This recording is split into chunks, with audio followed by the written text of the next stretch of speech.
the feet also. This is what Imam Ibn Abi Shayba, Imam Bukhari, Imam Abu Dawood, Imam Tirmidhi, every Imam has quoted. I'm going to quote you. What to talk of kissing of hands? The companions of Holy Prophet ﷺ used to kiss his feet also. And Imam Muslim asked Imam Bukhari, it is quoted in every book. Imam Muslim asked Imam Bukhari, he was his sheikh, teacher, sheikh. Please grant me permission, I want to kiss your feet. Imam Muslim asked Imam Bukhari permission to kiss his feet.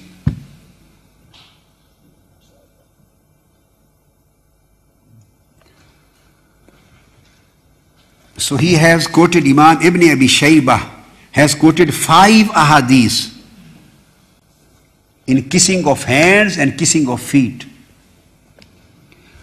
So since we were quoting Imam Bukhari here in connection of hadith Sahih and Daif and Mawdu. So second hadith which Imam Bukhari has reported, there is number 973 continuously. First was 972, second is 973.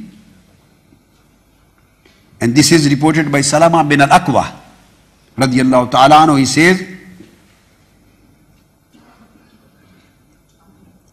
that Holy Prophet sallallahu alaihi wasallam took his hands out from his pocket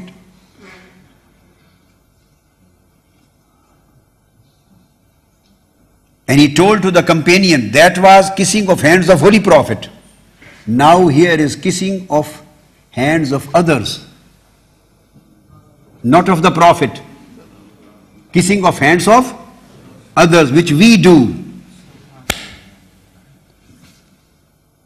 He took his hands out of his pocket. Imam Bukhari is reporting, hadith number 973, to other companions and other tabi'een. And he told, I did bay'ah on the hands of Holy Prophet sallallahu alaihi wasallam, and I touched Holy Prophet's hands with these hands. I touched his hands with these hands. So they said, فَقُمْنَا إِلَيْهَا. When we heard that these are the hands which touched with Holy Prophet sallallahu alaihi wasallam's body, just we stood up. The people say, why do you stand up? This is bid'ah. Don't ask us. If standing in respect of someone is bid'ah, then ask these companions. They just, when they heard that here are the hands of someone which touched Holy Prophet sallallahu alaihi wasallam, just in respect of these hands they stood up. فَقُمْنَا إِلَيْهَا فَقَبَّلْنَاهَا. And we started kissing his hands. This is reported by Imam Bukhari. Then another hadith, hadith number 974. Now Imam Bukhari reports from Thabit radiyallahu ta'ala anhu, and he reports from Hazrat Anas.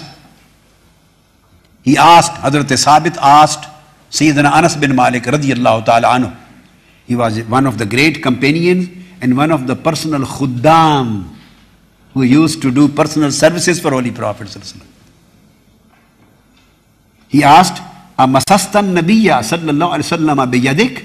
This was the love of the companions and tabi'een. They were always looking for somebody, if they can see anyone who has touched Holy Prophet's feet, to connect themselves in this chain of love, to connect themselves in this chain. Hazrat Thabit asked li Anasin, Amasasta Nabiyya biyadik? Did you touch Holy Prophet sallallahu alaihi wasallam with your hand? Qala na'am. He said, yes, I did. Then hadith says, فَقَبَّلَهَا. So the Thabit radiyallahu ta'ala anhu, he started kissing his hands. He kissed his hands. Imam Bukhari has reported 3 ahadith in favor of kissing of hands, and one more chapter prior to this. He has created a chapter in kissing the daughter. Babu Rajul yuqabbilu ibnatahu. Father kisses his daughter. This is a separate chapter, quoting when Holy Prophet sallallahu alaihi wasallam used to kiss Fatima, to Zahra radiyallahu ta'ala anha. And it is reported by Imam Bukhari, whenever she used to enter in the presence of Holy Prophet sallallahu alaihi wasallam to his house, Baytun Nabuwwah, iza dakhalat alayha qama ilayha, out of love for his daughter, Holy Prophet sallallahu alaihi wasallam used to stand up. So this is standing up for sake of love, and there is standing up for sake of respect. Here is qiyamul mahabba, there is qiyamul ta'zim. Qiyam for mahabba and qiyam for ta'zim, respect and reverence. And the same when Holy Prophet ﷺ used to kabbalaha, he used to kiss her hands. Holy Prophet, this was taqbil, kissing out of love. And when he used to enter her house, وَكَانَ إِذَا دَخَلَ عَلَيْهَا قَامَتْ إِلَيْهِ فَأَخَذَتْ بِيَدِهِ. When he used to enter her house, she used to stand up for him. So this standing of Fatima was Qiyamut Ta'zim, and standing of Holy Prophet for Fatima was Qiyamul Mahabba. Both are permissible and both are sunnah. And then what he? Kabbalat. Then she used to kiss hands of Holy Prophet sallallahu alaihi wasallam. So this is a separate chapter which Imam Bukhari has placed here as chapter number 443. And those ahadith belong to the chapter 444. And after that, chapter number 445, the third chapter on kissing, 445.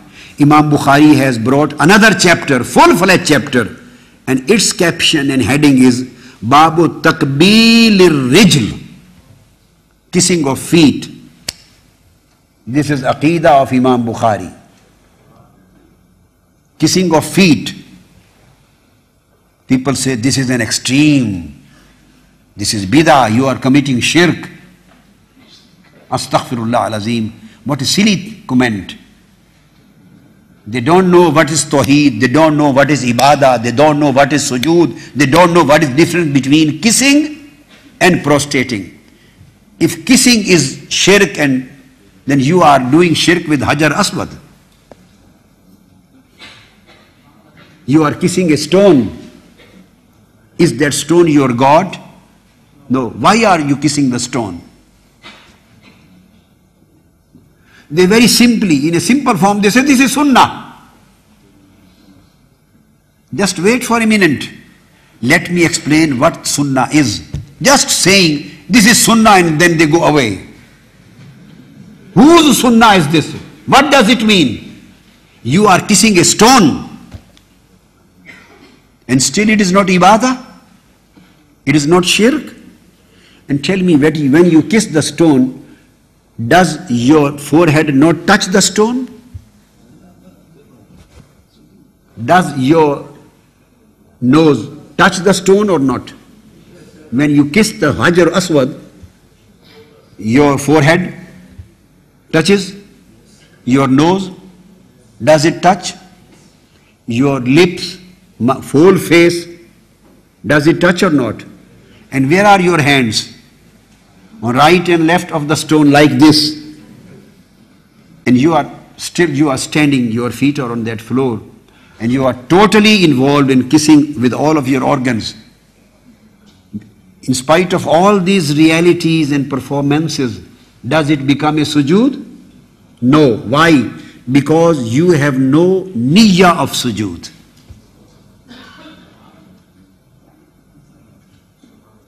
There is no niyyah. Innamal a'malu bin niyyah. You have no niyyah of sujood. Your niyyah is kissing. So niyyah makes the act gives a particular legal effect. Kissing is never sujood, and kissing is never a shirk, and kissing is never an ibadah. You kiss your children. You kiss your grandchildren, your small kids. Takbilur rijl, kissing of feet. Kissing of feet. Imam Bukhari brought a chapter, Takbilur rijl, kissing of feet. Imam Bukhari, he says that a delegate came to Holy Prophet sallallahu alaihi wasallam to see him, and when they entered in the meeting, and they were told that this is Holy Prophet sallallahu alaihi wasallam sitting among the companions. They said, فَأَخَذْنَا بِيَدَيْهِ وَرِجْلَيْهِ نُقَبِّلُهَا. Then they held the hands of Holy Prophet and they held the feet of Holy Prophet and started kissing the hands of Holy Prophet and then feet of Holy Prophet. This Imam Bukhari has reported hadith. فَأَخَذْنَا بِيَدَيْهِ وَرِجْلَيْهِ نُقَبِّلُهَا. We started kissing the feet of Holy Prophet and hands, and hadith comes to its end. Holy Prophet ﷺ never prohibit them. He did not prohibit them. Why are you doing this? And you know that this was being done not in front of him with somebody else. No, they were kissing the feet of Holy Prophet sallallahu alaihi wasallam. He allowed, just to make this act his sunnah. And this act is not, he did not accept this as mazallah, as arrogance. If somebody accepts this as arrogance, this is haram. Somebody wants that people should stand for me as arrogance of nafs, it is haram. Somebody loves and wishes that my hands and feet should be kissed, and he allows the people out of arrogance, this is haram. Not allowed. This is against tawadu, against humbleness. But if the students, the people, out of their love, out of their respect, they do this, this is sunnah. Now Imam Bukhari has brought another hadith on the subject of kissing of hand. That was 975, kissing of feet.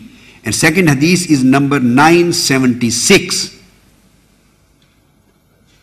Sayyidina Suhaib radiyallahu ta'ala anhu reports, he transmits, he says, Ra'aytu Aliyan. Look at the Aqidah of Imam Bukhari. He brings one hadith regarding Holy Prophet, and following it he brings other hadith regarding companion to companion, so that both sunnah may be established. Someone can say that this was just speciality for Holy Prophet. This was just specified for Holy Prophet, that companions used to kiss Holy Prophet's hands and feet. So nobody else is allowed to kiss now somebody else's feet or hands. A question can arise. For Holy Prophet was allowed. One can say out of that. When he becomes speechless, he has no answer, he can say. But you don't kiss the feet and hands of a prophet. You kiss the feet and hand of your sheikh. Somebody can say. So Imam Bukhari has already given the answer. He brings every time, second hadith, he brings an act of kissing of a companion, and the one who is being kissed, he is also a companion and not prophet. So second hadith, number 976, he says, Ra'aytu Aliyan, I saw Sayyidina Ali, yuqabbilu yadal Abbas wa rijlayhi. I saw Sayyidina Ali, he was kissing hands of Hazrat Abbas and he was kissing feet of Hazrat Abbas. Sayyidina Ali was kissing the feet of Abbas radiyallahu ta'ala anhu. Kissing the feet of Sayyidina Abbas. And who was kissing? Sayyidina Ali. So all things became the sunnah of Holy Prophet and sunnah of the companions. And after that, the fourth chapter which Imam Bukhari has brought continuously, chapter number 446. 446 in Aradab al-Mufrad. And hadith number 977, he has brought the chapter, Qiyamur Rajuli Lirrajuli Ta'ziman. Standing of people for somebody else in his respect. Qiyam, standing for the people of people, for somebody in his respect, ta'ziman. he has used the word. This is qiyam ta'zimi. So he has again brought hadith. So by bringing, one is reporting a hadith. This is something else. You may say, he is a muhaddis, he is a imam, he may report all hadiths. It does not mean that whether this is his own mazhab and aqidah or not. One body can say, just I'm taking this, entertaining this as just for sake of argument. But making a chapter is something different. He has fixed chapters with specific headings and captions. This means that this is aqidah and mazhab of Imam Bukhari. Many creates the headings and chapters and brings hadith. And you see in Al-Adab al-Mufrad, all hadiths which Imam Bukhari has reported are in favor of kissing the hands, and are in favor of kissing the feet, and are in favor of standing for respect. And not a single hadith prohibiting from kissing the hands and feet and doing this act has been reported by Imam Bukhari at this place. It means that this is categorically the mazhab and aqidah of Imam Bukhari. This is the mazhab of Imam Bukhari. Now, after mentioning these ahadith and chapters of Imam Bukhari's Al-Adab al-Mufrad, now I tell you what is the standard of hadith sahih and hadith daif and mawzu. Here is a book which I bought from one of the Arab countries by mistake. I bought this book by mistake. I thought I read the word Al-Adab al-Mufrad and I bought it. Few days before I was consulting this book, I opened their chapter and all these hadiths of kissing and hands and kissing of feet were not present in this book. They disappeared. They were taken out. I held my hand with my head. What happened?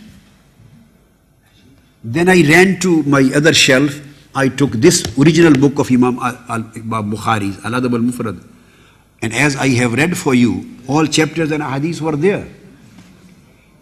And all these ahadith on Taqbilul Yad and Taqbilul Rajl and Qiyam Littaz, Taqbilul Yad and Taqbilul Rajl, they had been taken away, mahzoof from the book. Then really my head was circling. I was shocked. Then I again looked at the book's title and I found the name Al-Imam Al-Allama Muhammad Nasiruddin Al-Albani, Sheikh Asad Sagharji's class fellow.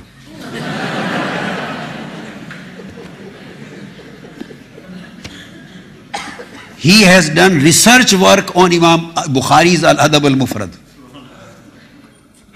He has done takhrij, research on Imam Bukhari's reported ahadith. He has done a research. And what he did, just to save himself and the publishers, instead of writing the exact name of the book, Al-Adab al-Mufrad, he made sharh, Sahihul Adab al-Mufrad. He added the word Sahihul Adab al-Mufrad.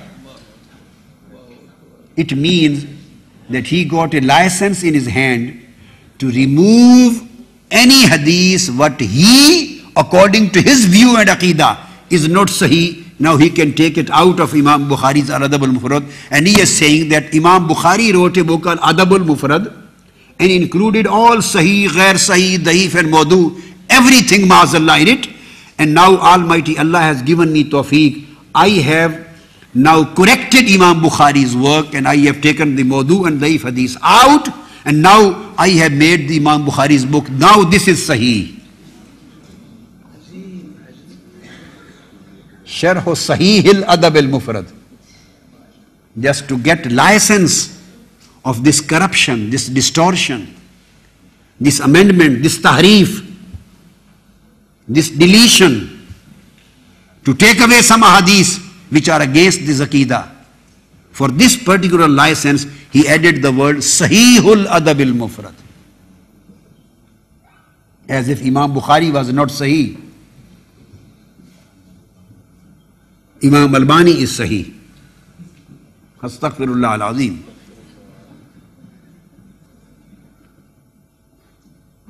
This is just a sample. The first hadith was 972 on Takbirul Yad. He quotes hadith number 970, hadith number 970, and then he comes to hadith number 973, where the companions, Nahnul Farrarun, Qala Antumul Akkarun, Faqabbalna Yadahu. He has taken away this hadith from the book.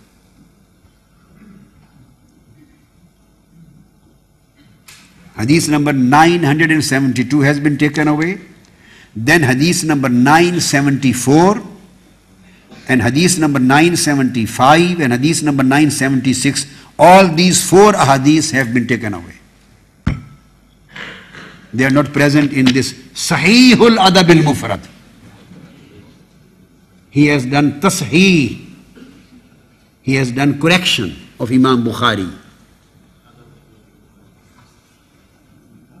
Hadith number 974, all those 2 hadiths of kissing of feet has been removed, taken away. And hadith number 976 has also been taken away, 975 also been taken away, because these 2 hadiths are on the subject of kissing the feet. And by kissing feet, the man becomes mushrik. Imam Bukhari has been preaching shirk. So he has corrected Imam Bukhari through his knowledge. And still they would claim that we are the followers of Imam Bukhari.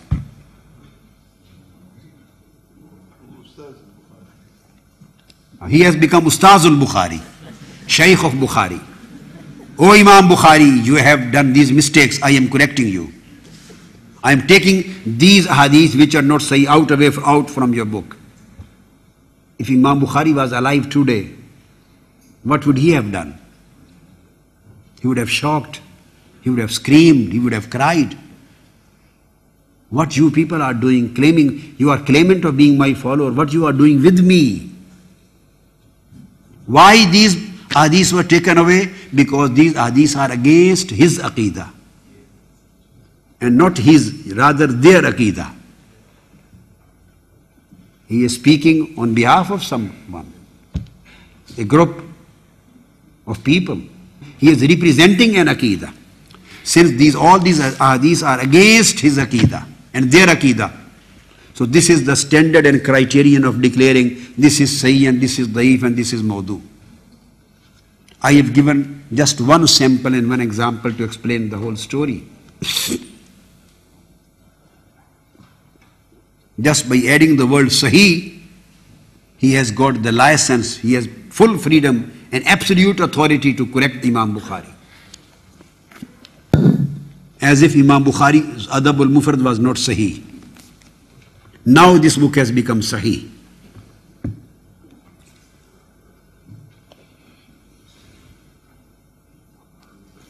So after giving this, now in the end I will quote some authorities. Even if hadith is da'if, it is acceptable in many circumstances and situations. Just now I am quoting the authorities. This will be the last and very important part of my lecture. Specific references. Coming to al-hadith ad-da'if. If it is established that this is hadith ad-da'if, and I told you the same hadith in favor of kissing the hands and kissing the feet have been taken by other ashabu siha sitta and the Shaykh of Imam Bukhari and Muslim Imam Ibn Abi Shayba, one of the greatest reliable authorities whom Imam Bukhari used to rely on. Imam Bukhari has taken lot many hadiths from him in his Al-Jami' as-Sahih al-Bukhari. Imam Muslim has taken hadith from him. Imam Bukhari has taken hadith from him in Sahihain. So first hadith he has quoted, that is Qabbalna yada Rasulillah sallallahu alayhi wa sallam an ibn Umar.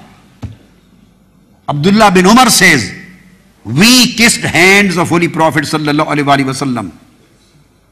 Then he has quoted one more hadith, but with second different isnad, that we kissed hands of Holy Prophet sallallahu alayhi wa sallam. Then Imam Ibn Abi Shaybah has brought third hadith, one more. And the same hadith has been quoted in by Abu Dawud. Same has been quoted by Ibn Majah. Every Imam has been reporting these ahadith. Third hadith which Imam Ibn Abi Shaybah has reported, that is from Safwan bin Asal. Safwan bin Asal. He says that some Jews came to Holy Prophet sallallahu alaihi wasallam, and when he was sitting in the company, many companions were sitting in the company of Holy Prophet sallallahu alaihi wasallam. Anna qawman min al-Yahud qabbalu yadan nabiyyi wa rijlayhi. Even the Jews of Medina and Jews of Khaybar and Jews of this time, whenever they did not believe in him, but out of respect and reverence of Holy Prophet sallallahu alaihi wasallam and his personality and his stature, they said when they entered, they kissed the hands of Holy Prophet and feet of Holy Prophet sallallahu alaihi wasallam. Even the Yahud used to kiss, and we claim to be Muslims. If anybody say this was an act of Yahud, no. Kissing was act of Yahud, but who was approving that? Who remained silent? Who didn't prohibit them from kissing? Who didn't stop them from kissing? Who did tawfiq? This was Rasulullah sallallahu alaihi wasallam. The fi'l, act was being performed by the Yahud, and approval was being given by Huzur sallallahu ta'ala alayhi wa sallam, Rasulullah. And in front of the companions, they were also silent. Why? They themselves used to kiss the feet of Holy Prophet sallallahu alaihi wasallam. So this was a common practice. That's why nobody criticized the act and nobody objected to it, because this was a common practice. Then Imam Ibn Abi Shaybah again says, Anna Aba Ubaidah radiyallahu ta'ala anhu qabbala yada Umar. Has Abu Ubaidah bin al-Jarrah, whenever Sayyidina Umar used to visit him, where he was appointed as governor, every time, every visit, he used to kiss the hands of Sayyidina Umar radiyallahu ta'ala anhu. And then Imam Ibn Abi Shaybah says, after quoting this hadith, Qala Tamim, it is said, Al-Qublatu Sunnatun, kissing of hands and feet is sunnah. Imam Ibn Abi Shaybah says, it is sunnah. And this hadith is reported by Imam Tirmizi also, Qabbalu yadayhi wa rijlayhi. And same hadith has been reported by Imam Nasai also. And this hadith has been reported by Imam Abu Dawud also.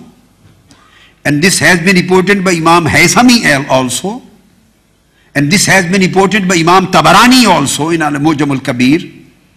This has been reported by Imam Bayhaqi also in As-Sunan al-Kubra. The same hadith, kissing of hands and kissing of feet, has been reported by Imam Baghawi also in his Sharh Sunnah. And this has been quoted by Sahib Kanzul Ummal also. All Imams of the time, they have been reporting these kind of ahadith. And this has been reported by Tariq Malik also. This has been reported by Tariq Yahya bin Ubad also. This has been quoted by all Aimma and Sahaba and Tabi'een and Muhaddiseen and the compilers of hadith. There is no disagreement on this point. This disagreement has come into existence just now in our days. Then Imam Ibn Abi Shaybah, he says, this was the matter up to the Prophet and then up to the companions among themselves. Now Imam Ibn Abi Shaybah comes further down. After kissing of hands of Holy Prophet, kissing of feet of Holy Prophet, then kissing of hands and feet of the companions, Now he comes further, kissing of hands and feet of Salihin and Awliya.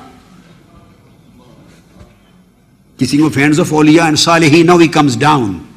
Imam Ibn Abi Shayba, Shaykh of Imam Bukhari and Shaykh of Imam Muslim. Hadith number 5, the last hadith of his first chapter, Kitab al-Adab. He quotes an Sufyan an Malikin an Talha.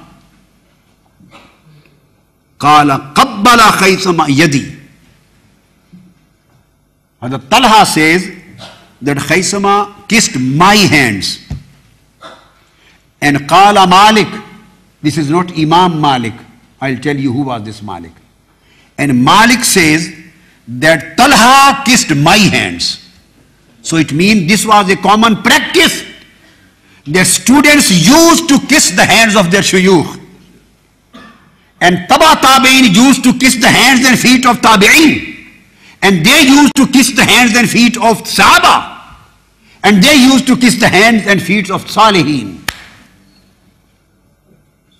This Talha, he is Talha bin Musrif.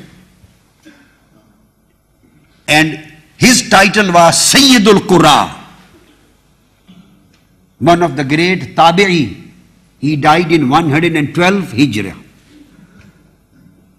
And Hazrat Malik, who says, Talha kissed my hands. This Malik is not Imam Malik of Medina. He was Malik bin Mighwal al-Bujali. Imam Malik bin Mighwal al-Bujali. And he was one of the great Zuhad and Salihin and Awliya of Kufa. One of the greatest Salihin, the righteous and pious and saintly people of Kufa. He died in 159. 159. That's why it is stated. And same thing, Imam Muslim asked Imam Bukhari, give me permission to kiss your feet. Another authority. And now the final authority, Imam Bukhari himself asked his Shaykh, Imam Ishaq, Imam Bukhari, his Shaykh, he asked Imam Ishaq, Ata'zanu li an ukabbila rijlak. This is what Imam Bukhari asked. Oh, my teacher, my Shaykh, Imam Ishaq, give me permission, I want to kiss your feet.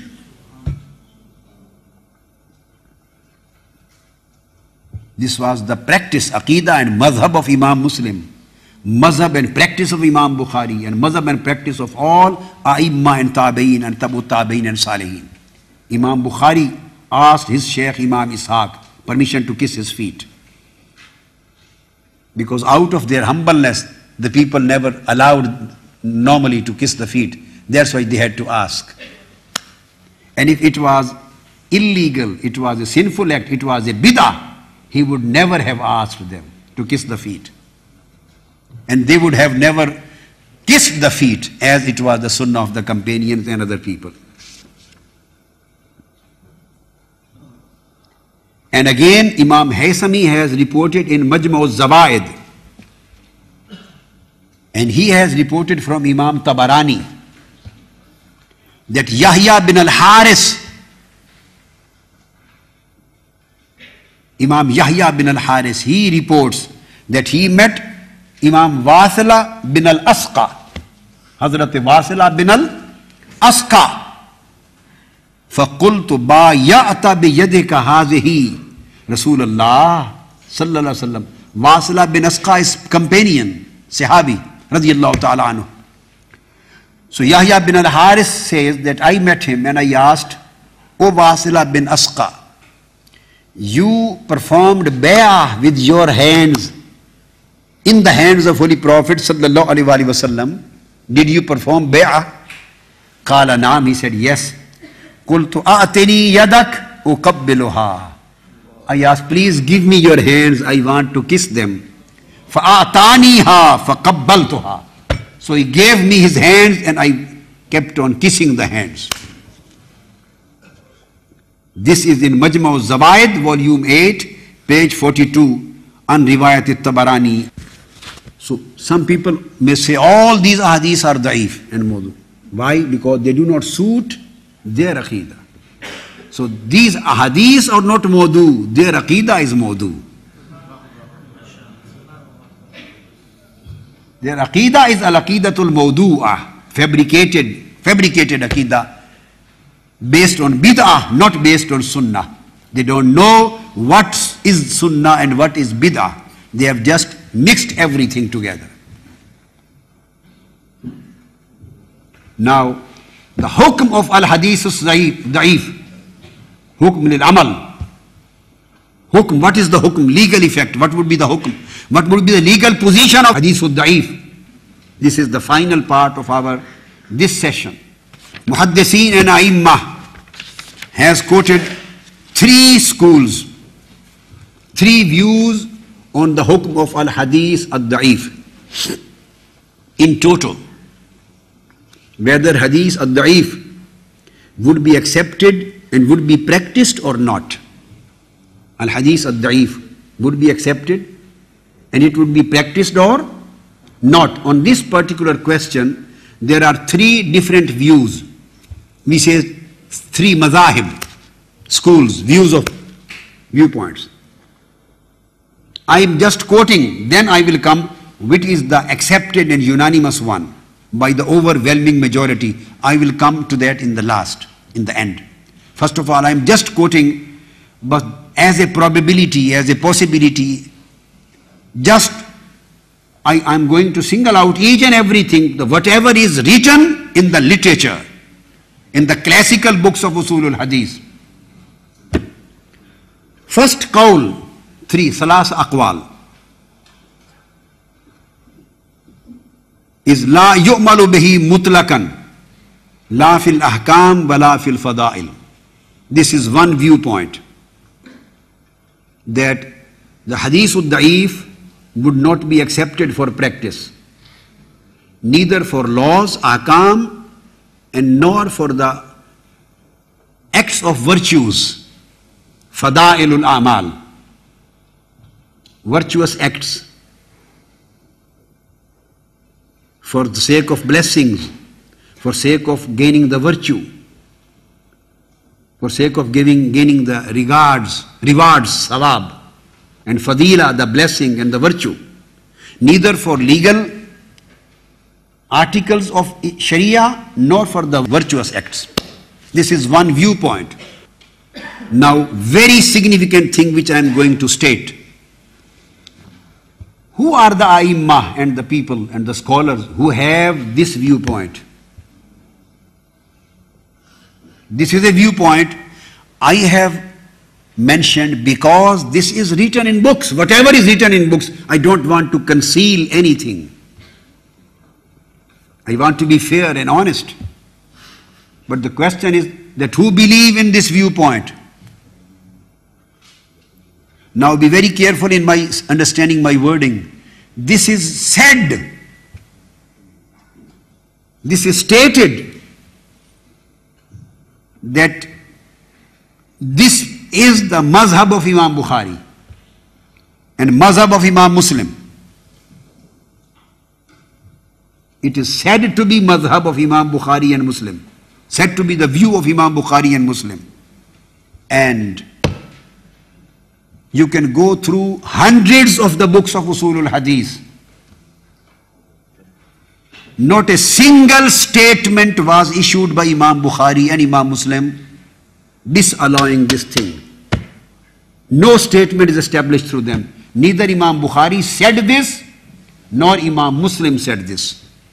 This has just been presumed. This is just a presumption.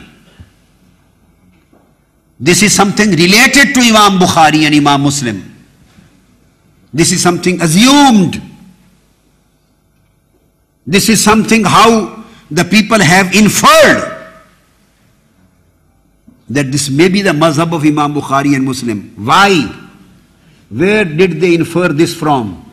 Because Imam Bukhari, while compiling his Al-Jami' as-Sahih, and Imam Muslim, while compiling Al-Jami' as-Sahih, did not report the ahadith al-da'ifa. They did not report zaif ahadith in their al-jami as-sahih. They think that this might be the mazhab of Imam Bukhari, that these are not acceptable. That this is the only argument which these people have. No other argument is available. I am saying this thing with authority. With authority.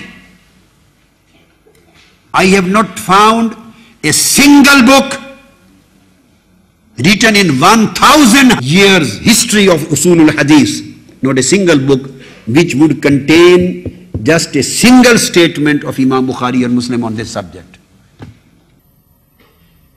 They never stated with their own mouth. This was just assumed by the people. This was just an inference. Inference. Since they did not report al-hadith al-da'if in their Sahihain, so some people inferred from their act. They did not report thousands of Sahih hadiths also in their Sahih. Then what would you say about them? If they did, they left thousands of hadiths Sahih. He says, "Ma taraktu min as-Sahih aksar." This is the statement of Imam Bukhari. Whatever the material on hadith Sahih was available, and I know these are hadiths Sahih, but the very large number of hadiths Sahih I could not include in my Sahih al-Jami. And this is what Imam Muslim stated. So they couldn't take thousands of Sahih hadiths in al-Jami. So what was the need of taking hadith da'if? So this is totally wrong inference, a wrong assumption.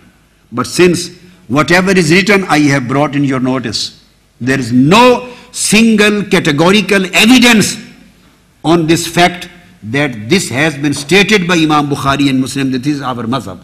No. Categorically no. This was the first call with no evidence, with no support, but I have just quoted. Now there is second viewpoint.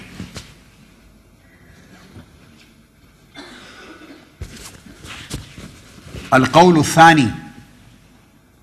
That is yu'malu bil hadith al-da'if mutlakan. Mutlakan. Ay fil ahkam wa fada'il al-a'mal. This is second view. As the first view was that it has been disallowed absolutely. First view. The second view is it is totally and absolutely allowed. Every hadith which is da'if, it would be absolutely acceptable. Whether acceptable even in the laws, ahkam, and in acts of virtues, both. In ahkam and in fadail, both. So this is the second extreme. That was one extreme, this is second extreme. But there are many supporters of this view in A'immah. There are many supporters of this view. They place one condition in this madhab, in this view. One condition, they say, if no other Sahih hadith is available on that particular subject, if you don't have any other Sahih hadith on that particular subject, then there is no way to accept al-hadith al-da'if for practice. And it is much better than accepting a qiyas and analogy. To accept an hadith, at least it is a hadith. Although da'if, but it is hadith. So to act upon al-hadith or da'if is better than to act upon qiyas and analogy and reasoning. They say this is the reason. And the A'immah who are in favor of this viewpoint that hadith al-da'if would absolutely be acceptable. You would be shocked to know that Imam Abu Dawud as-Sajistani Sahib al-Sunan, he has this viewpoint. From Siyasitta. And Imam Abu Dawud is class fellow of Imam Bukhari and Muslim. And he is Shaykh of Imam Tirmizi. He has this view. And Imam Ahmad bin Hanbal, he has also the same view. With this condition, And Imam Ahmad bin Hanbal is also Shaykh of Imam Bukhari.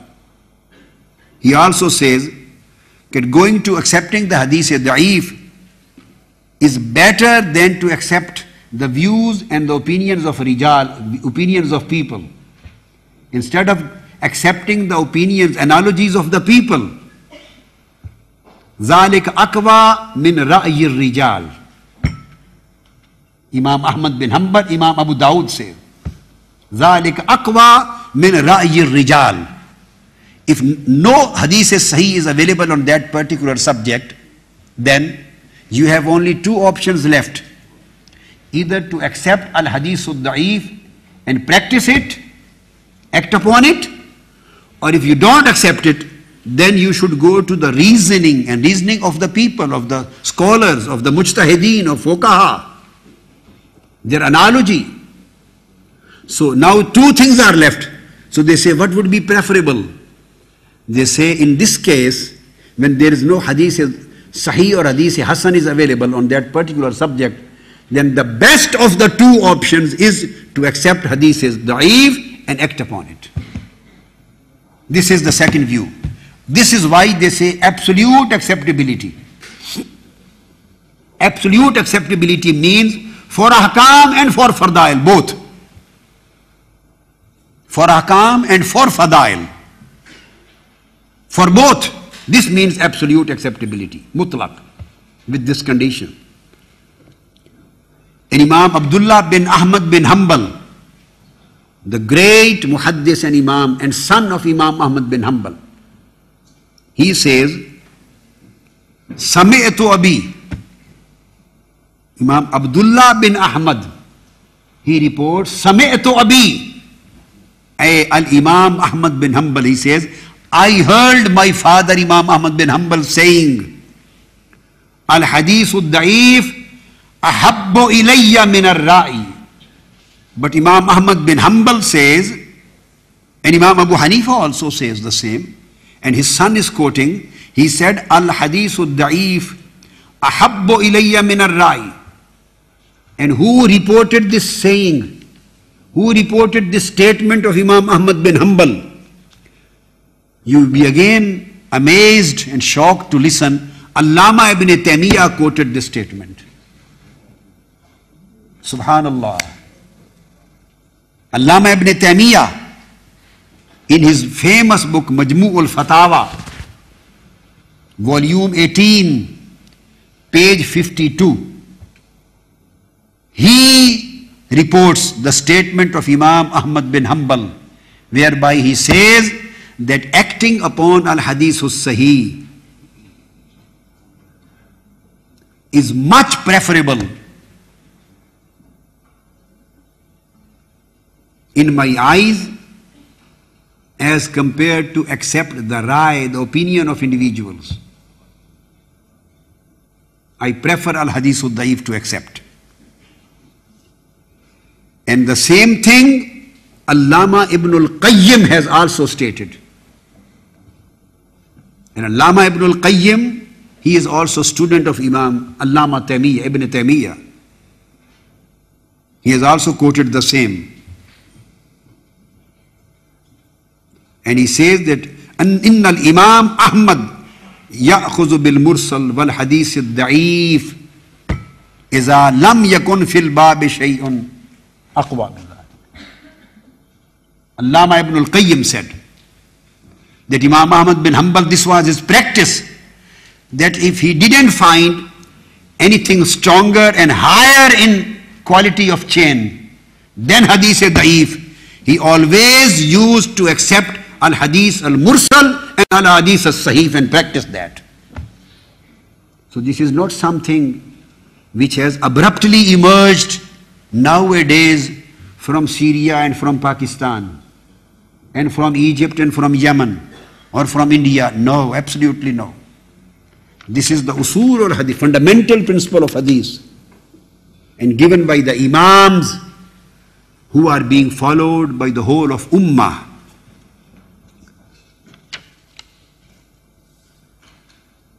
And this was the mazhab of Imam Abu Dawud as-Sajistani, And he says that same is established by the view of Imam Nasai.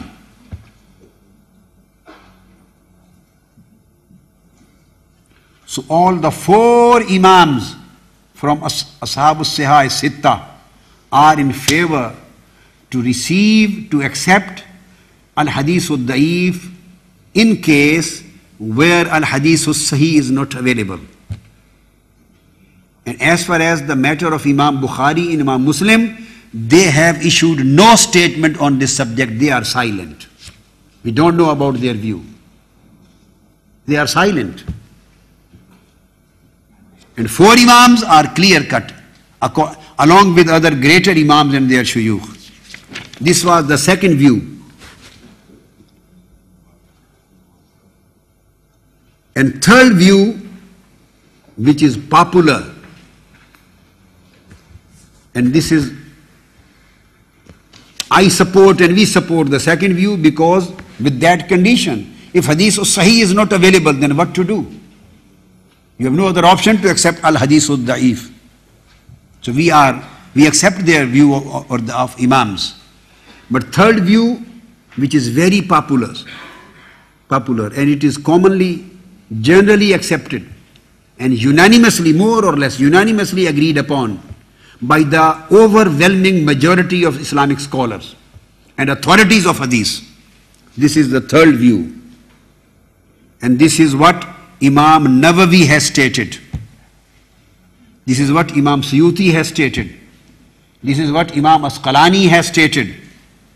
This is what every Imam and authority of Usulul Hadith has stated. Imam Zainuddin al-Iraqi has stated.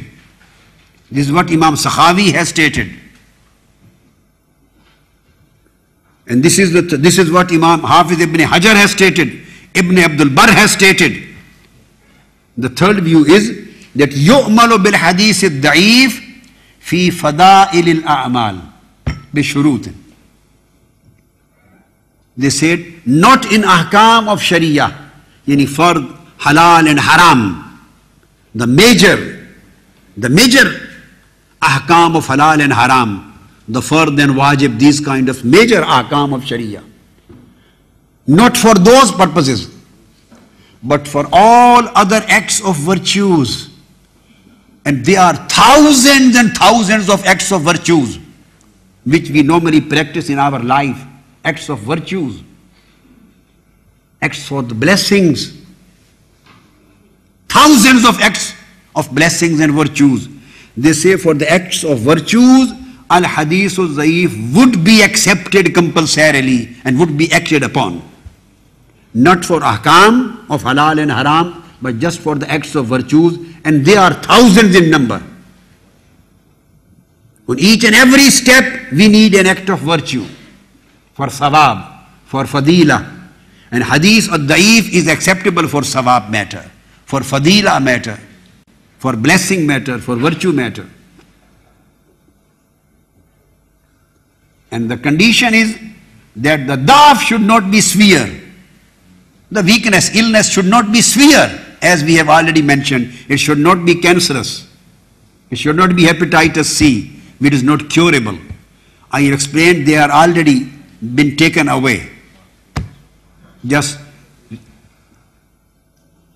deleting and rejecting the mawdu and matruk, other ahadith of sayyah would be acceptable, because their illa is not qadeha. If the illa is qadeha and very severe, they become careful. The second, it should fall under some certain principle. And the third, when you act upon hadith al-da'if, what should be your niyyah? What should be your niyyah?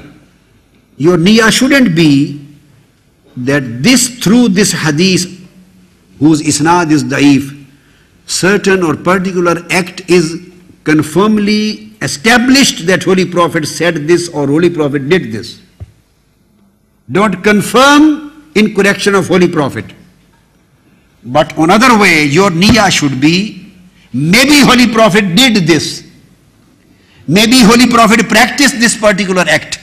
Maybe Holy Prophet said this. Maybe Holy Prophet instructed this. Maybe Holy Prophet recommended this. But unfortunately, for certain reason, since isnad had a da'af and weakness. So if I don't accept this hadith daif, maybe I am deprived of a virtuous act which was actually sunnah of Holy Prophet. For sake of care, you should have the niyyah of care. Maybe if we don't accept, maybe we may get deprived of the virtue and of which a Holy Prophet has been recommended. Don't have the concept of establishment, have the concept of care. Protect yourself from being deprived of the virtuous act which might Holy Prophet ﷺ have stated, have done, has practiced, has recommended. This is the third view. An overwhelming majority of the Aimma and Muhaddithin support this view. And those who support this view, the first is Imam Sufyan al-Thawri. Say Imam Abu Hanifa. Imam Sufyan al-Thawri, he says the same thing. And Sufyan al-Thawri is amongst the Rijal of Sahih al-Bukhari. And he was known to be Amirul Mu'mineen fil Hadith, one of the greatest authorities on Hadith before Imam Bukhari, because he is amongst the Shuyukh and Rijal of Sahih al-Bukhari. Imam Bukhari has been getting reports transmitted through Imam Sufyan al-Thawri. Number two, Sufyan bin Uyayna. He has the same view that yu'malu bil hadith al-da'if fi fada'il al-a'mal. This is the view of Imam Sufyan al-Thawri. This is the view of Imam Sufyan ibn Uyayna. This is the view of Imam Abdul Rahman bin Mahdi. These are the founders of Usul al-Hadith. The founding Imams of Usul al-Hadith, the science of the principles of Hadith. These are the founding Imams who laid down the principles of science of Hadith for the Ummah. He was also amongst the Rijal of Sahih Bukhari. Fourth, Imam Ahmad bin Hanbal. This is his view too. So he has both views. Second view, that is absolute acceptability. And third view, conditional acceptability. These names, definitely those who go to that extreme that it would be acceptable absolutely. Why they will not accept this conditional acceptability? So all those Aimma fall with this purview too. So this becomes the biggest viewpoint in the history of Islamic principles of science of Hadith. Imam Abu Zakaria al-Ambari, his view. Imam Hakim an-Naishapuri, this is his view. Imam Ibn Abdul Barr, this is his view. And here is Imam Hakim. He writes in his Kitab al-Madkhal. Al-Madkhal. Imam Hakim an-Naishapuri, one of the greatest authorities on Hadith. He writes and transmits the report, it is the report number 11. This is one of the original books on Usulul Hadith. Authority, original sources, fundamental sources of Usulul Hadith. Al-Madkhal and his book Ulumul Hadith, Marifat Ulumul Hadith. Tradition number 11. He quotes Imam Abdul Rahman bin Mahdi. Now he says that this was the common practice of all Imams of our time. Common practice of Tabu Tabi'een. And common practice of all of the Aimma of our time who used to live in the early centuries. And those Imams who laid down the principles of science of Hadith. And in the light of those principles, Imam Bukhari, Muslim, Tirmidhi and everybody compiled their books. They were prior to them, before them. Imam Abdul Rahman bin Mahdi says that this was our practice, the practice of the Imams, the founders of the principles of Hadith. They say, إِذَا رَوَيْنَا فِي الصَّوَابِ وَالْإِقَابِ وَفَضَائِلِ الْآمَالِ تَسَاهَلْنَا فِي الْأَسَانِيدِ. He says that our practice and our madhab was that whenever we reported some hadith in matter of sawab and in matter of iqab and azab punishment, and in matter of reward, or in matter of award of punishment in life hereafter, wa fada'il al-amal, or in any matter of the virtuous act of virtues. Whenever we received any hadith pertaining to all these subjects, tasahalna fil asadid, we were not very strict. We were not very strict in case of asanid. We used to be lenient. We used to be lenient, that if even there was da'af in the isnad, we used to accept that hadith is da'if also. Because the matter was not of halal and haram and fard and wajib. The matters were pertaining to sawab, iqab and acts of virtue. وَسَمَّحْنَا فِي الرِّجَالِ, and in all these matters, if the matter came of scrutinizing the chain of narrators and transmitters and scrutinizing the transmitters, al-naqdu al-jarh wa ta'dil, sammahna fil rijal, we became very lenient and very soft in case of transmitters. Even if there were small da'af, small sicknesses and illnesses which make the hadith da'if, we used to neglect it, and we used to accept it. Now he is not talking of his own view, he is saying this was the common practice of our time. وَإِذَا رَوَيْنَا فِي الْحَلَالِ وَالْأَحْرَامِ وَالْأَحْكَامِ تَشَدَّدْنَا فِي الْأَسَانِيدِ وَانْتَقَدْنَا الرِّجَالِ. And if there was matter of halal and haram and great ahkam, only then we used to become very strict. This is Imam Abdul Rahman Mahdi, a great Imam and founder of Usulul Hadith. And second quotation statement, Imam Hakim An-Naisapuri has quoted, that is Riwaya number 13, tradition number 13. And he has quoted from Imam Ahmad bin Hanbal. The same. Imam Ahmad bin Hanbal, huwa yaqul, إِذَا رَوَيْنَا عَنْ رَسُولِ اللَّهِ صَلَّى اللَّهُ عَلَيْهِ وَسَلَّمَ فِي الْحَلَالِ وَالْحَرَامِ وَالسُّنَنِ تَشَدَّدْنَا. We used to become strict if there was matter of halal and haram and sharia, ahkam, in scrutiny of chains and scrutinization of the transmitters. وَإِذَا رَوَيْنَا عَنِ النَّبِيِّ صَلَّى اللَّهُ عَلَيْهِ وَسَلَّمَ فِي فَضَائِلِ الْأَعْمَالِ, if the matter was related to the virtuous acts, تَسَاهَلْنَا فِي الْأَسَانِيدِ, we used to become very lenient and soft in case of asanid. And if there was any da'af, any weakness, we used to accept it. So that the deen of Holy Prophet and all statements and ahadith of Holy Prophets, they may be ensured to communicate, to be communicated and to be conveyed to the ummah. Otherwise, the very big part of the deen would have been stopped. This is the statement of Imam Hakim. Now, same is the statement of Imam Nawawi. Just I will keep on quoting just one sentence from each and every Imam. Imam Nawawi and Imam Suyuti. At-Taqrib Ma'at-Tadrib, page 195, 196 and 197. Imam Nawawi says, this is again one of the greatest Imams of Hadith and highly regarded and respected and received in the whole of the Arab world and the Ajam world too. And his book Riyadul Salihin and all of his books are available everywhere in every mosque in Arab world, in Saudi Arabia, you go in Makkah, Medina, everywhere you will find his book. And every Imam is always giving lessons from Imam Nawawi's book. He is so unanimous authority regarding this much. He says, إِذَا رَيْتَ حَدِيثًا بِإِسْنَادٍ ضَعِيفٍ. A great statement, very important statement. He said, if you see that a hadith is da'if in isnad,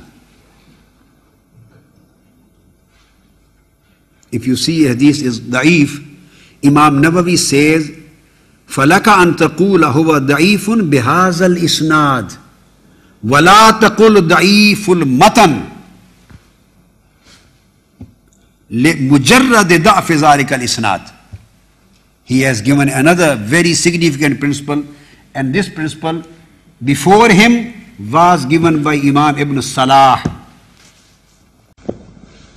So that you may also write down the name of Imam Ibn Salah, because he is summarizing Imam Ibn Salah's book Ulum al-Hadith in his At-Taqrib.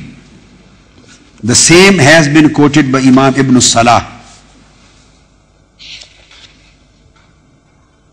He says, don't say if you find any hadith da'if, it should never be stated that this is da'iful matan. Page 63 and 64 of Muqaddama Ibn Salah.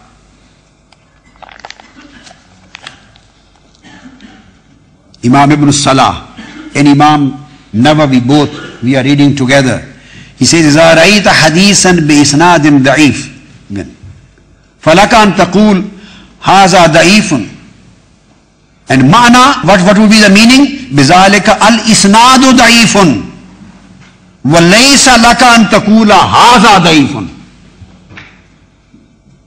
Imam Ibn Salah says, if there is a hadith, it said da'if, don't say that this hadith is da'if. Meaning thereby, don't consider that the text of this hadith is da'if. It would be wrong. Just you should say that isnad, this isnad of hadith is da'if. And a very important point, even he has stated, Imam Nawawi says, even don't say that this is da'iful isnad. That isnad of this hadith is da'if. No. Say this isnad is da'if. Maybe the same matan and hadith has been transmitted through another chain, and that is sahih. And he says, don't say that this is da'iful matan. Don't say that the text of this hadith is da'if and weak. Text may be sahih, in spite of the fact that isnad was da'if. Even isnad is da'if. Even then text can be sahih. That's why they have stopped and prohibited us to say that this is da'iful matan. I don't accept the subject matter of hadith da'if. I don't accept the subject, the material, the message, the meanings, what has been included and contained in the text. I don't accept it. This is da'if. They said, no, this is wrong to say. In spite of being da'iful isnad, that there is da'af in isnad, text still can be sahih. That's why Imam Ibn Salah and Imam Nawawi and Imam Suyuti and every Imam continuously have been saying that بِمُجَرَّدِ ضَعْفِ ذَلِكَ الْإِسْنَادِ, just because of any weakness in this isnad, the text of hadith cannot become da'if. Don't say, وَلَكَ أَن تَقُولُ, what you have to say, that just this isnad is da'if. Imam Ibn Salah says, don't say this hadith is da'if. And Imam Nawawi says, don't say the matan, the text of hadith is da'if. Just confine your statement to the isnad, and not every isnad of that hadith, just to that one particular isnad. Because this hadith, the same text may come through other chains and through other asanid, and they can be stronger and healthier, better. This is what Aimma has said. And Imam Nawawi has again reported the same thing. وَيَجُوزُ إِنْدَ أَهْلِ الْحَدِيثِ. Ahlul Hadith means Ashabul Hadith, those who are the people of the ilm of Hadith, Aimma. They say, At-tasahul fil asanid fil hadith al-da'if. Tasahul, very lenient view. Very lenient view. Totally non-strict view in ahadith al-da'ifa. وَرِوَايَةُ مَا سِوَى الْمَوْضُوء مِنَ الدَّعِيفِ. Accept mawdu. If there is mawdu, become strict. Don't accept it.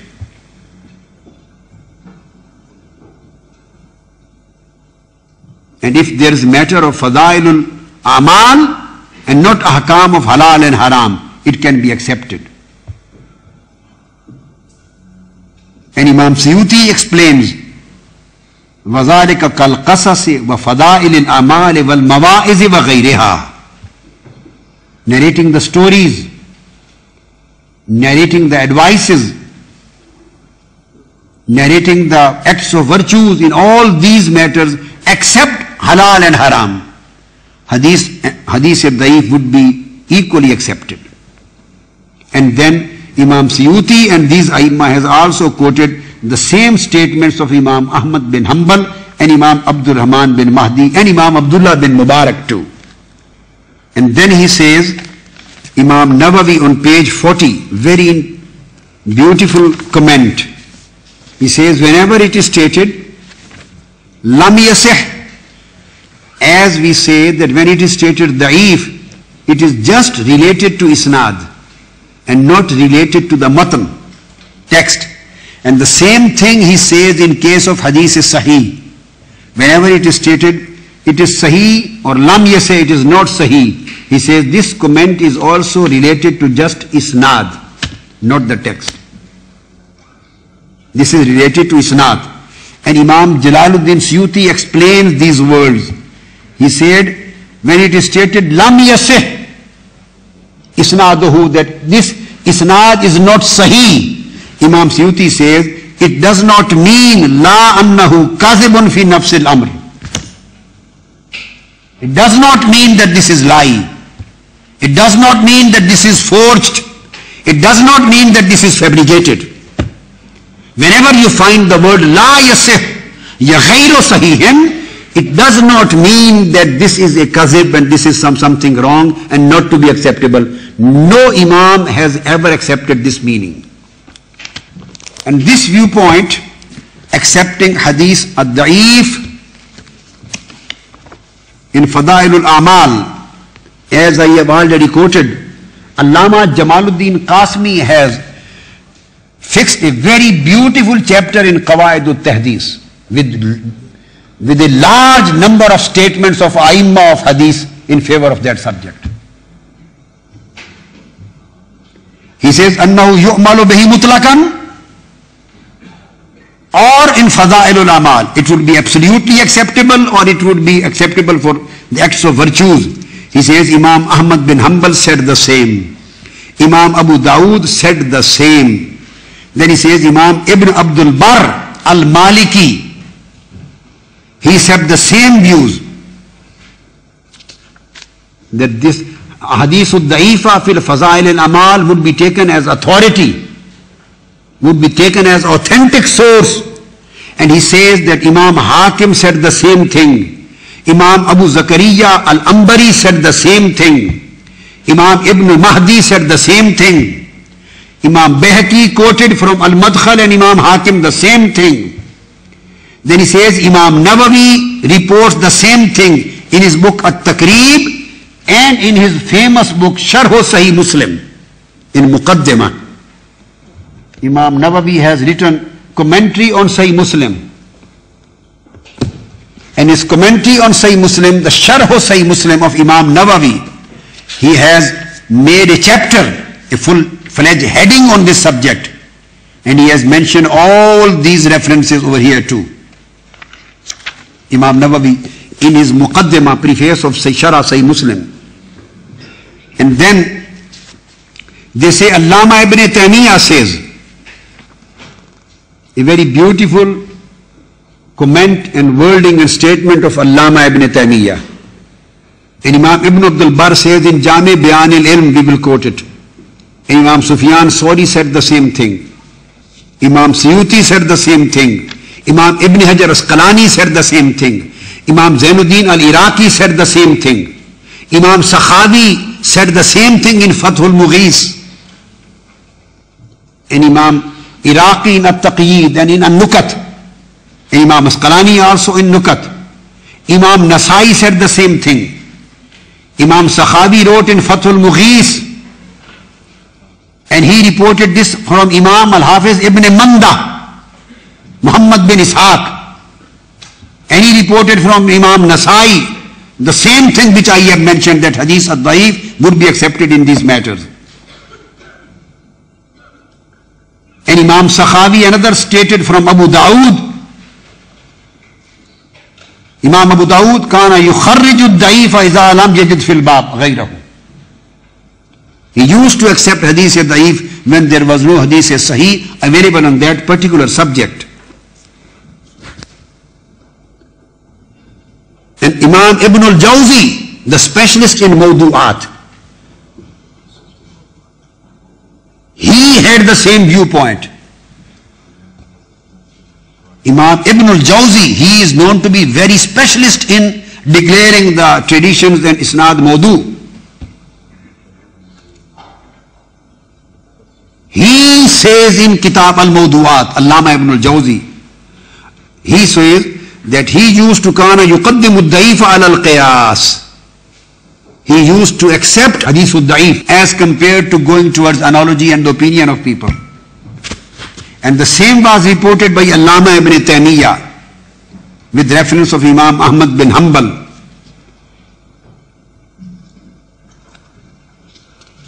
And again, Allama Ibn Taymiyyah quoted the same thing in Minhaj al-Sunnah. It is reported in Minhaj al-Sunnah. Allama Ibn Taymiyyah says, وَأَمَّا نَحْنُ فَقَوْلُنَا إِنَّ الْحَدِيثَ الضَّعِيفَ خَيْرٌ مِنَ الرَّأْيِ. This is the statement of Allama Ibn Taymiyyah. وَأَمَّا نَحْنُ, he says, we, this is our mazhab. فَقَوْلُنَا. These are the words of Allama Ibn Taymiyyah. This is our mazhab. Allama Ibn Taymiyyah's mazhab, he says, قَوْلُنَا إِنَّ الْحَدِيثَ الضَّعِيفَ خَيْرٌ مِنَ الرَّأْيِ. That hadith al-da'if, to accept hadith al-da'if is much better than to accept any opinion of a particular individual. Except the matruk and mawdu. Of course, that has already been explained. And the same was the viewpoint of Imam Jalaluddin ad-Dawwani. Same is the viewpoint of other Aimma and scholars, Imam Ibn Hajar al-Makki, along with Imam Ibn Hajar Asqalani.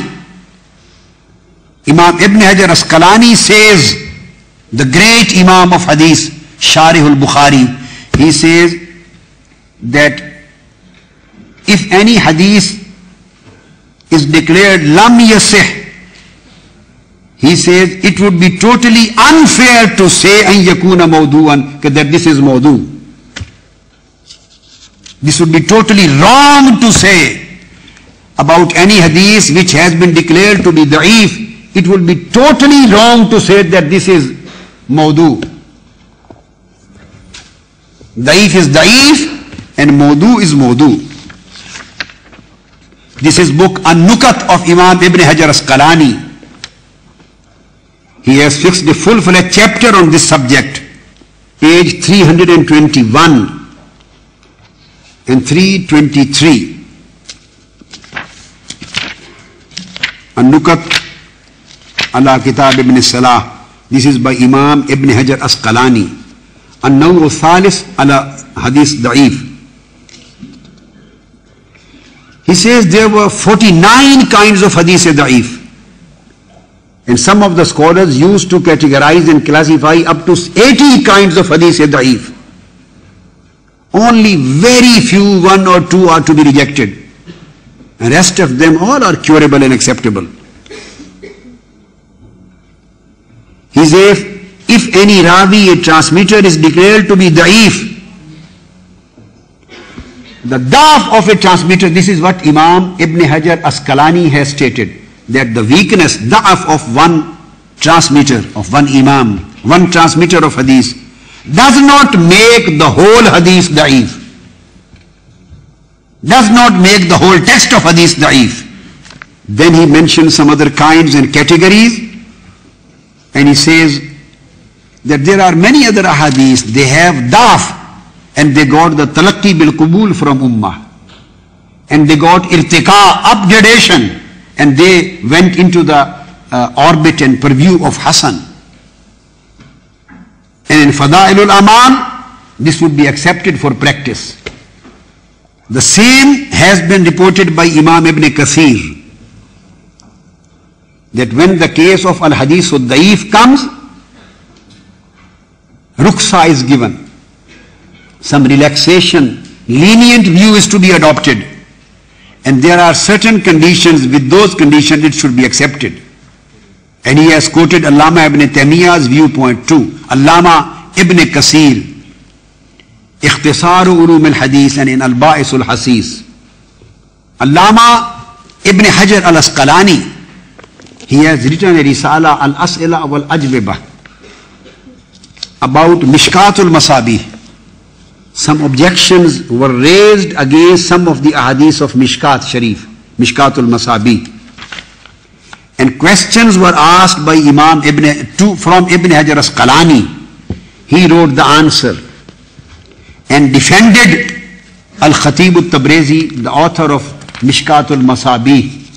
And this is the full portion written by Imam Ibn Hajar Asqalani, and taking one by one ahadith and their chains and their asanid, and more than dozen places he defends and he say, all discussion established that this hadith is daif. How can it be proved that this is mawdu? Since it is daif, and this is getting support and strength from other tawabe and shawahid evidences, so this is acceptable. This is the khulasa summary of whole discussion. Every hadith which he takes, Sinfan min ummati laysa ulama fil Islam nasib, or Salatut Tasabih, or regarding Al-Qadariyatu Majusu Hadhil Ummah. And then he says, Qad ittafaku, Imam Asqalani says, Qad ittafaku ala annahu la yu'malu bil mawdu, wa innahu yu'malu bid da'if fil fada'il wa fit targhib wa tarhib. This is the verdict of Imam Ibn Hajar Asqalani. There is ijma and consensus of opinion that mawdu hadith, the fabricated one, would be rejected. It is not acceptable.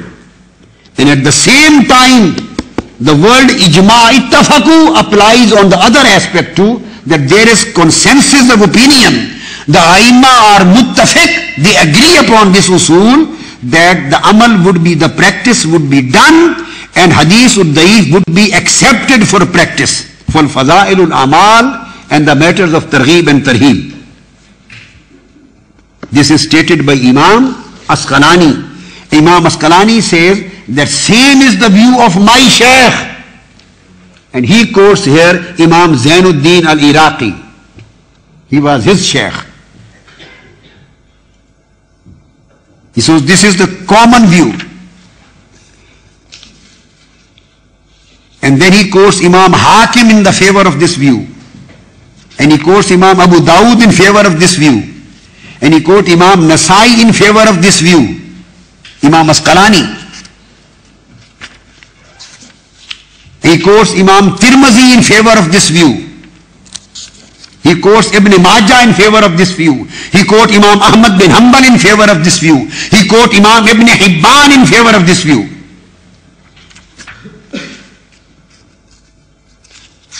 So, all of these A'immah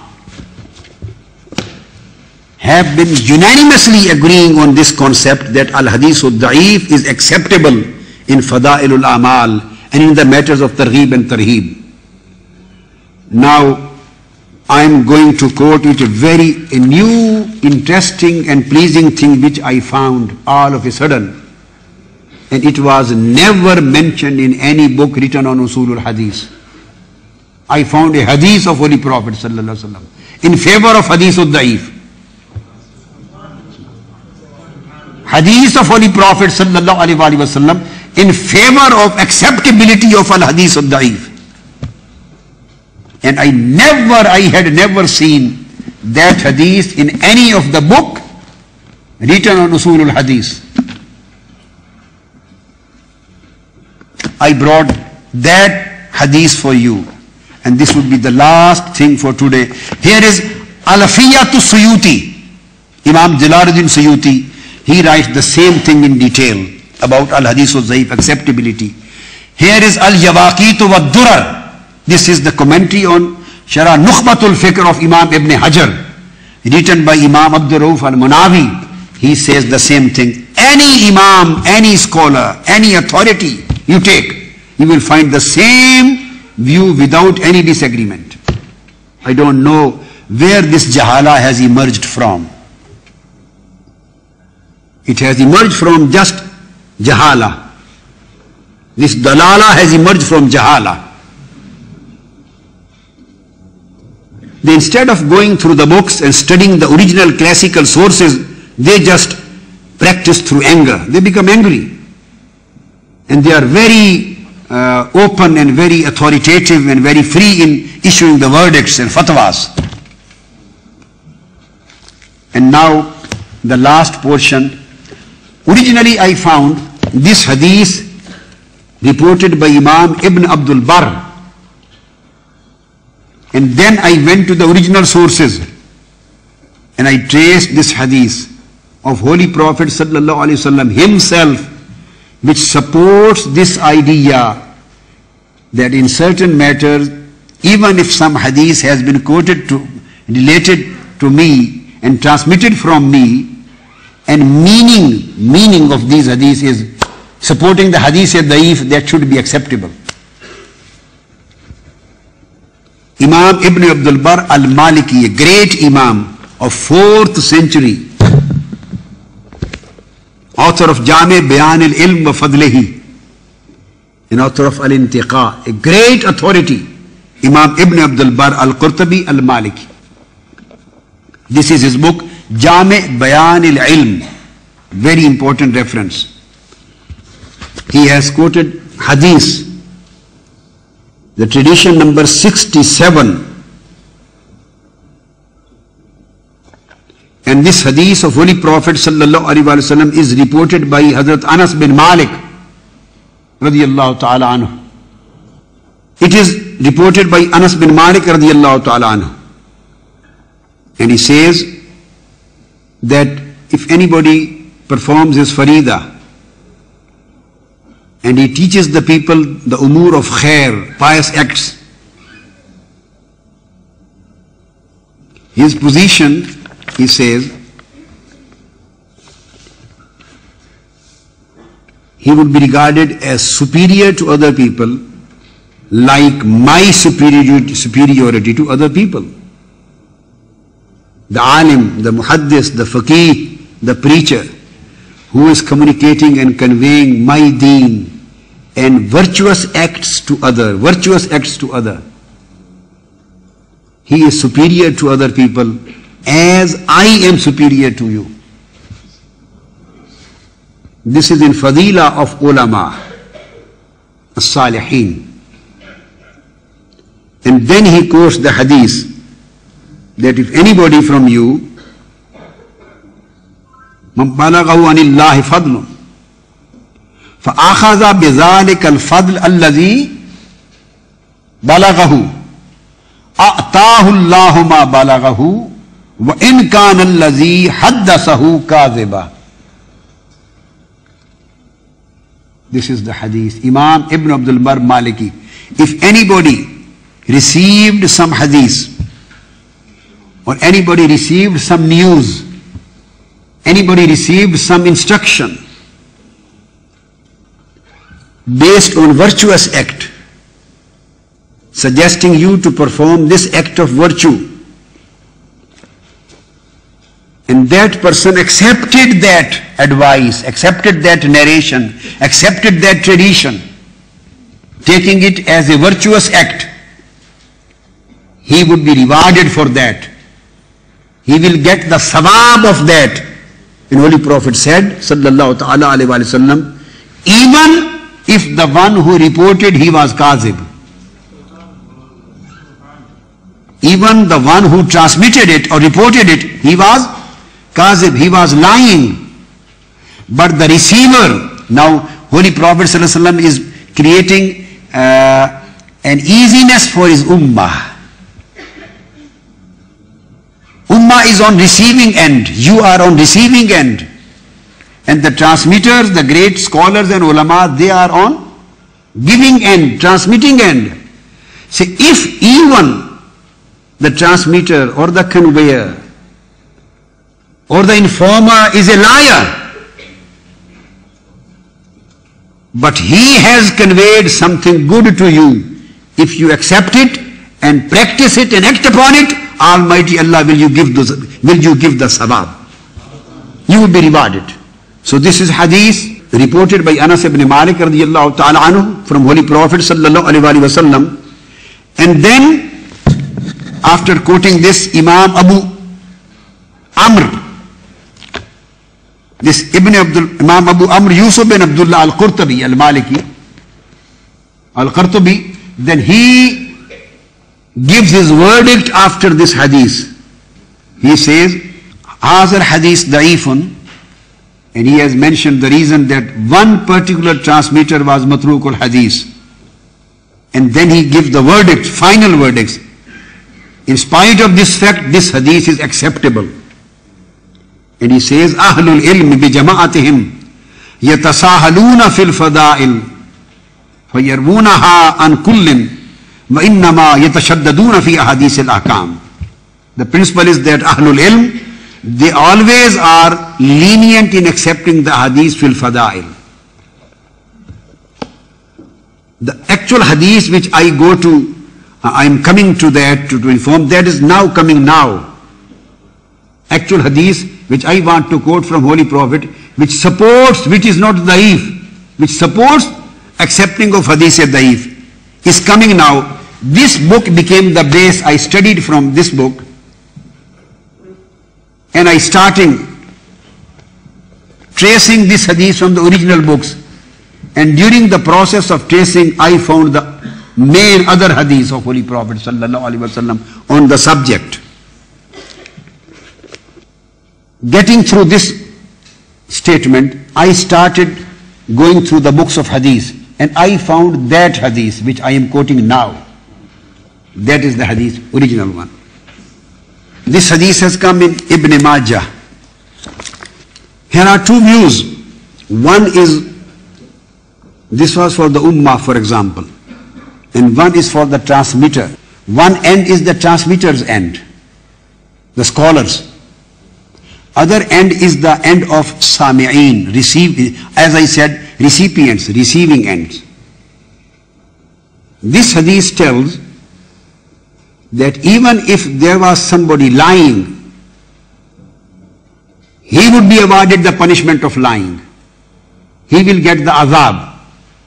As Holy Prophet ﷺ said, that if anybody lies about me and relates any lie to me, he will make his place in hell, in Jahannam. Man kazaba alayya muta'ammidan falyatabawwa maqadahu minan nar. So this door cannot be opened for those who transmit. They would be caught, they would be asked for, they would be punished. So that is haram for them. The question comes, what is the position of the receivers?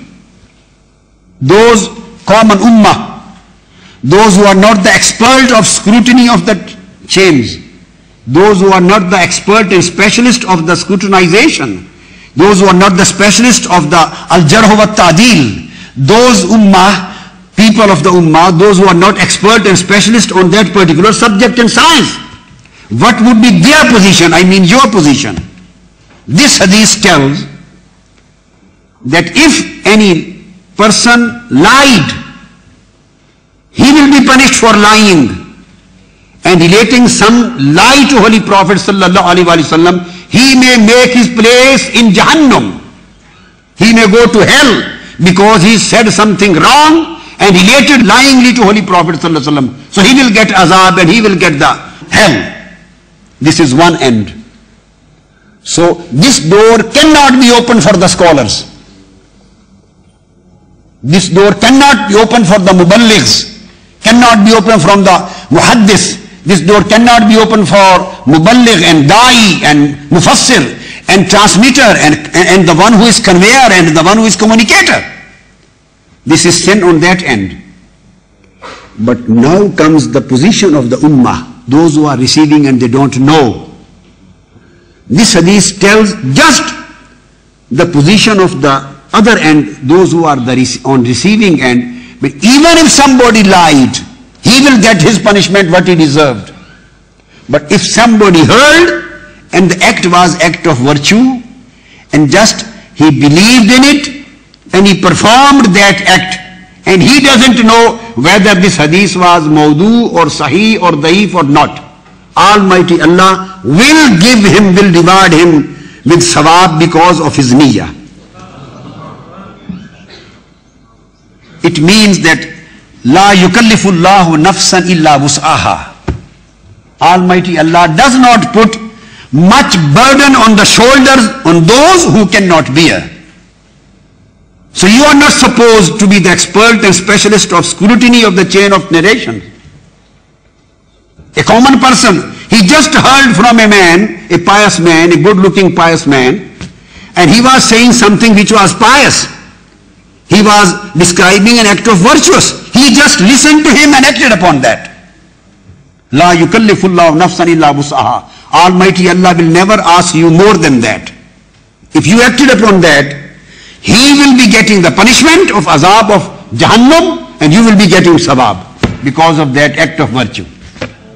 Now the hadith which I was quoting, it is in Ibn Majah, and this hadith is in Musnad Abu Ya'la. In Ibn Majah, in Musnad Abu Ya'la, and in Musnad Imam Ahmad bin Hanbal. The hadith which I am quoting now. Holy Prophet sallallahu alaihi wasallam said, Haddathana Ali ibn al-Munzir. This hadith is reported by Imam Ibn Majah from Ali ibn al-Munzir. Haddathana Muhammad ibn al-Fudayl.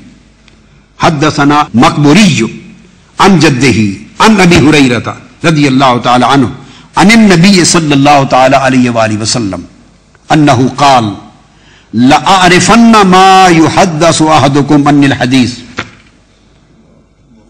Holy Prophet sallallahu alaihi wasallam said, I know those persons and I know that particular person.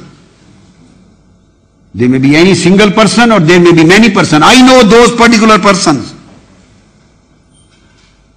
who will be receiving a hadith. Ma yuhaddasa ahadukum anni al-hadith. Somebody will report and transmit any hadith from me to him. He would be sami. He would be receiving. وَهُوَ مُتَّكِئٌ عَلَىٰ أَرِيكَتِهِ فَيَقُولُ اقْرَأْ قُرْآنًا. And he would say, we don't accept this hadith. We don't need this hadith. Go and just read Quran. Go and just read Quran. No need of hadith. Holy Prophet ﷺ said, I know these kind of people will appear in my ummah. And Holy Prophet said, مَا قِيلَ مِنْ قَوْلٍ حَسَنٍ فَأَنَا قُلْتُهُ. A common man of my ummah. This is the mercy of Holy Prophet on his ummah. And this is the mercy of Almighty Allah and the ummah of Holy Prophet sallallahu alaihi wasallam. Because he is removing the unnecessary and unbearable burden from your shoulders. Holy Prophet is removing unnecessary and unbearable, intolerable burden, circle from your shoulders. Removing. He is making you relaxed. He said, even you can't scrutinize the chain of transmitters, and you are not an expert of the usul al-hadith, and you can't verify the level of acceptability and quality of the transmission in your ilm. So what you can do, you will receive the hadith, qala ma qila min qawlin hasanin fa ana qultuhu. If whatever you have heard, if it is a good thing, it is an act of virtue, you may consider that I would have said it. I might have said it. With this niyyah, you will be rewarded. فَأَنَا قُلْتُهُ. Why? Because this is good thing. And I always say good things. Consider it, I might have said. That's why Muhaddiseen said about al-hadith al-da'if. When you accept a hadith da'if, don't consider that this hadith da'if establishes and confirms the saying of Holy Prophet. or it confirms the act of Holy Prophet, don't go on that side. But accept al-hadith al-da'if with this view that maybe Holy Prophet said this. There is a possibility which cannot be ruled out totally, which cannot be ruled out in its entirety. Entirely, it cannot be ruled out. Possibility and probability still remains there with da'af of isnad. Maybe Holy Prophet said it. Maybe Holy Prophet performed it. Maybe Holy Prophet recommended it. Maybe he didn't. So because of that probability, you should take the aspect of care. If I don't accept it, don't act it, maybe I will be deprived of one virtuous act. So if you receive a virtuous act on my behalf and you do it, فَأَنَا قُلْتُهُ, consider I might have said that. Sallallahu ta'ala alayhi wa sallam. And then Imam Sindhi, interpreting this hadith of Ibn Majah, Imam Sindhi, the Muhaddis, he said, this is the rad, the rebuttal of the person who would be sitting, lying like this on his bed or on his place, just lying, relaxed, in a relaxed mood. He said, this is rebuttal of that person, sallallahu alaihi wasallam, and mardudun liqawli mardudun alayh. And he says, I don't accept it. Go to Quran. Holy Prophet sallallahu alaihi wasallam said, if it is qawl al-hasan fa ana qultuhu. Think I might have said that. Now Imam Abu Ya'la al-Musali, a great Imam, he reports an Thabit, an Anas ibn Malik radiyallahu ta'ala anhu, قال قال رسول الله صلى الله عليه وسلم من بلغه عن الله فضيلة فلم يصدق بها لم ينلها. This is the matter of a common. Holy Prophet ﷺ has removed the burdens from his ummah. And that's why, because Almighty Allah did it. La yukallifullahu nafsan illa wus'aha. For you, Almighty Allah and Prophet has made easiness. So you are not at problem. Somebody is saying this, somebody is saying this. You can take the aspect that since it is a virtuous act, you will be rewarded in any way. You will get sawab. So this is not the problem of the ummah. This is the matter of the scholar who is transmitting. He should go into the research. Holy Prophet ﷺ said, any person, man balaghahu anillahi fadilatun, who received any act of virtue from Almighty Allah, falam yusaddiq biha, and he did not certify and certify it, did not accept it, and did not agree with it, and did not certify it, lam yanalha, he himself would be deprived of that virtue. And the one who certifies it, accepts it, and agrees upon it, Almighty Allah will bless him with that virtue. In the last reference in this connect, hadith reported by Imam Ahmad bin Hanbal. This is Musnad Ahmad bin Hanbal. And here it is reported by Sayyidina Abu Huraira. You see, various Sahaba has quoted this thing with different wordings, but the theme is same. Abu Huraira radiyallahu ta'ala anhu, he says, and Imam Ahmad bin Hanbal has reported this hadith twice in Musnad, two different chapters. He says, قال عن أبي هريرة رضي الله تعالى عنه قال قال رسول الله صلى الله عليه وسلم لأعرفن أحدا منكم أتاه أني حديث. I know somebody amongst you وهو متكئ في أريكته. He would be sitting in a relaxed mood on his bed or on his chair or wherever, his sitting place. And a hadith will come to him. فَيَقُولُ أُتْلُوا بِهِ عَلَيَّ قُرْآنًا. Put this hadith in front of me in comparison with Quran. I don't accept it. I don't accept it, he would say. Bring it in confrontation, in comparison of Quran. Bring Quran in front of me. I want to check it whether it is in consonance with Quran or not. It means he would not be ready to accept the hadith as a hadith in its own authenticity. He would say, I don't accept it. I accept Quran. This is what he would say. Holy Prophet say, I know there would be some persons like this. This is his ilm. I know there would be some persons like this. The hadith daif, take away. We don't accept it. This is what the meanings of the whole text is. He will try to rad it. فَيَكُونُ أُطْلُبٍ I just accept Quran. This is strong thing. This is daif. I reject it. I don't accept it. Holy Prophet ﷺ said, مَا جَاءَكُمْ أَنِّي مِنْ خَيْرٍ قُلْتُهُ أَوْ لَمْ أَقُلْهُ. Now this is, he is addressing his ummah. The sami'een, the receivers, the common people of ummah. Ye tarjuma kare. Common people, those who are not mukallaf for research of these scrutinizations. But a common ummah of Holy Prophet ﷺ, person belonging to ummah, what he is supposed to do. This is the lesson of Holy Prophet for a common man of his ummah. He says, مَا جَاءَكُمْ أَنِّي مِنْ خَيْرٍ قُلْتُهُ أَوْ لَمْ أَقُلْهُ فَأَنَا أَقُولُهُ